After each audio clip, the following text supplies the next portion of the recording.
kita juga menyoroti teman-teman tidak ada satu isu yang spesifik atau gagasan yang lebih mendetail ya soal bagaimana mereka melihat situasi korupsi hari ini dan bagaimana responnya.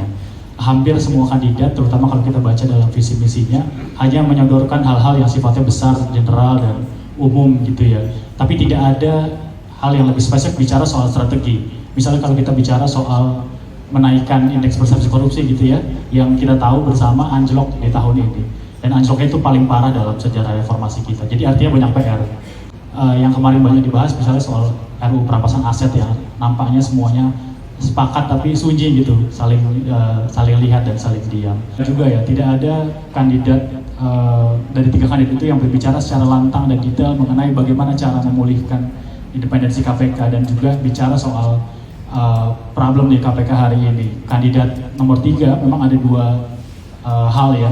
Dia bicara soal revisi di satu sisi, bicara soal legislasinya, tapi di saat bersama dia juga bicara menaikkan standar etik pimpinan KPK. Lagi-lagi kita cenderung melihat itu memang hal-hal yang memang harus dilakukan secara normatif oleh negara, tapi bagaimana strategi itu dilakukan misalnya jika revisi tidak bisa dilakukan, nah ini kita belum melihat ya. Kandidat nomor 2 lebih banyak bicara soal hal-hal normatif dalam konteks penguatan aparat penegak hukum ya, meskipun tidak banyak berbicara secara spesifik mengenai KPK. Dia bicara soal penguatan kepolisian, kejaksaan gitu ya, dan juga ada badan-badan lain misalnya Ombudsman, BPK dan lain sebagainya.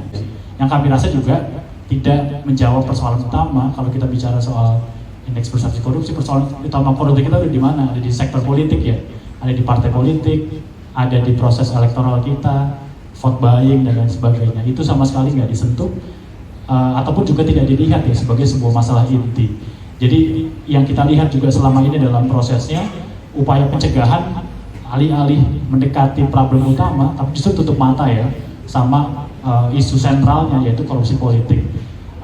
Pemerintah saat ini lebih nyaman untuk bermain ya dalam tanda kutip melakukan pencegahan dalam isu-isu yang sangat normatif, bicara soal digitalisasi pelayanan, bicara soal reformasi birokrasi.